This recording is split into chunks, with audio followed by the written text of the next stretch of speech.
Jason sat in the dim glow of his candlelit studio, brush in hand, staring at the half-finished painting before him. The colors blurred together, unfocused, as if his mind had forgotten what he was trying to capture.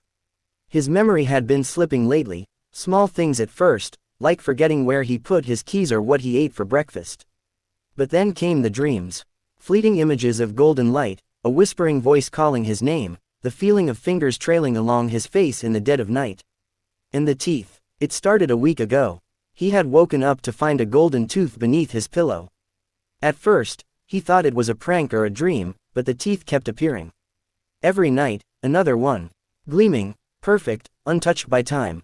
Jason didn't know why, but each time he picked one up, a strange warmth flooded his chest, filling him with a fleeting sense of comfort, as if he had just recalled a precious moment, only for the feeling to vanish the moment he let go. One night, unable to stand the mystery any longer, he forced himself to stay awake. The room was still, the only sound the faint ticking of the clock on the wall.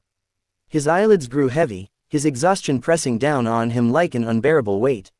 He nearly slipped into unconsciousness when a soft chime rang through the air, like the delicate tinkling of wind chimes. A shimmer of gold. Jason's breath caught as a figure materialized at the foot of his bed.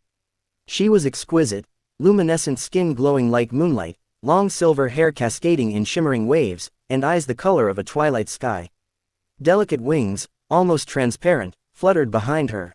She watched him with an expression of quiet devotion, as if he was the only thing in the world that mattered. "Jason," she whispered, her voice a melody. He couldn't move, couldn't speak. The sight of her left him spellbound, paralyzed in a way that wasn't entirely fear. She reached toward him, fingers brushing his cheek, and a flood of warmth rushed through him, familiar and safe, as though he had known her his entire life. "You are the chosen one," she said. "You are meant to be mine." Jason should have been terrified. A mythical creature appearing in his bedroom, claiming him as her own, any sane man would have run. But he didn't. Celestia was mesmerizing. Everything about her was warmth and beauty and belonging. He felt drawn to her, tethered to something he couldn't name. She spoke to him of destiny, of love written in the stars, of the magic that had led her to him.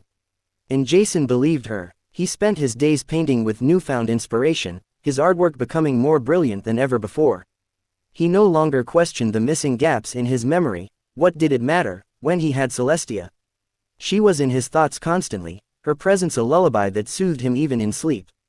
But the golden teeth kept coming. Jason never questioned them, not until the night he found the notebook. It was hidden in a drawer he never remembered locking. When he flipped through the pages, panic gripped his chest. It was his handwriting, yet he had no memory of writing any of it. March 2nd. I forgot my childhood home today. I can't picture it anymore. Only her. March 7th. My mother called. She was crying. Why? March 12th. I know there was someone I loved once.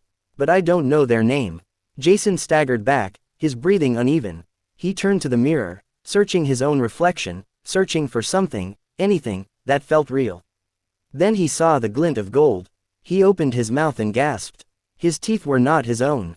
Jason couldn't breathe. The realization crashed over him, suffocating, clawing at his mind. Celestia had stolen his memories. Each golden tooth beneath his pillow wasn't a gift, it was a part of his past, ripped from him while he slept, replaced with the illusion of love.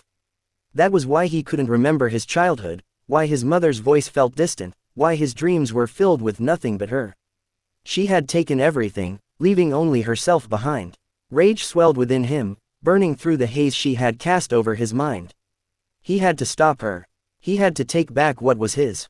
That night, when Celestia arrived, Jason didn't reach for her. He didn't return her embrace. Instead, he smiled. She frowned. "What's wrong?" "Nothing, my love," he whispered. "I was just thinking, you're right. I am yours, forever." Celestia's wings fluttered in delight as she pressed a hand to his chest. "I knew you'd understand." Jason swallowed his fear. He couldn't let her see his plan. Because tonight, he was taking back everything. Jason had spent the day preparing. He had found the sharpest pliers he could.